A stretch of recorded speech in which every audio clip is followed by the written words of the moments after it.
आरक्षण के खिलाफ चाहे सुप्रीम कोर्ट हो या मनुवादी दल हो, सब लोगों ने आरक्षण को समाप्त करवाने के लिए एडी चोटी के जोर लगा दिए। और इसका सबसे बड़ा हमला इस पे कब हुआ, जब 10% ईडब्ल्यूएस लागू हुआ।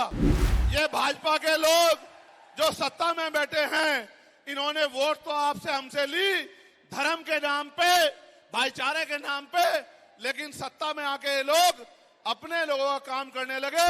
जब तक इस देश में हमारा राजकाज नहीं आएगा, बहुजन समाज के लोग इज्जत की जिंदगी नहीं हासिल कर लेंगे, तब तक मैं किसी भी तरह की माला नहीं पहनूंगा।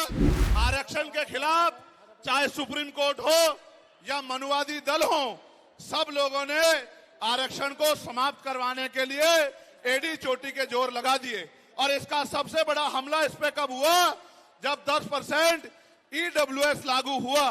मुझे माफी चाहते हुए कहना है कि हमारे दलों ने भी हाथ उठा के, जो हमारे पूर्व के दल थे, उनका समर्थन किया, जबकि वो आरक्षण पे सबसे बड़ा हमला था।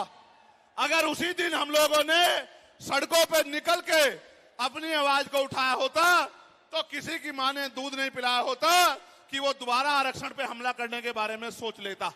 ये भाजपा के लोग जो सत्ता में बैठे हैं, इन्होंने वोट तो आपसे हमसे ली धर्म के नाम पे, भाईचारे के नाम पे, लेकिन सत्ता में आके ये लोग अपने लोगों का काम करने लगे, अपने महापुरुषों की विचारधारा को आगे बढ़ाने लगे।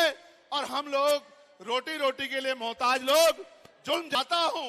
जब राजनीतिक शक्ति हमारे पास हो, अगर राजनीतिक शक्ति भाजपा और कांग्रेस के पास रहेगी, तो हम लोग इज्जत की जिंदगी इस देश में नहीं जी सकते। इस बात को आप लोग मेरी ध्यान रखना।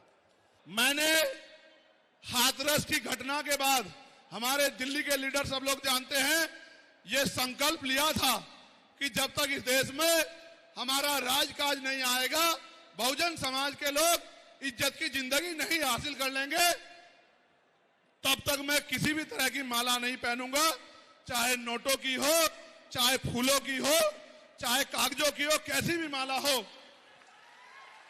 अब जब मैं यहां जाता हूं प्रदेश भर में, तो माला लेके स्वागत करते हैं। मैं आपसे भी हाथ जोड़ के यही कहता हूं कि मैं माला नहीं पहनता हूं। जब मैं नगीना चुनाव लड़ने गया, तो वहां के लोग भी माला लेके आते थे। मैं उनसे कहता था मैं माला नहीं पहनता हूं, तो वो कहते चुनाव जीतने के बाद पहनाएंगे। तो मैंने कहा कि मैं चुनाव जीतने के बाद भी नहीं पहनूंगा, क्योंकि मेरे चुनाव जीतने से बहुजन समाज की गरीबी, बेबसी, लाचारी नहीं खत्म होगी। हम लोग भी माला पहनना चाहते हैं। वो दिन भी आए, लेकिन वो तभी आएगा जब इस देश में बहुजन समाज का व्यक्ति जो बाबा साहब अम्बेडकर की विचारधारा पे जीता हो,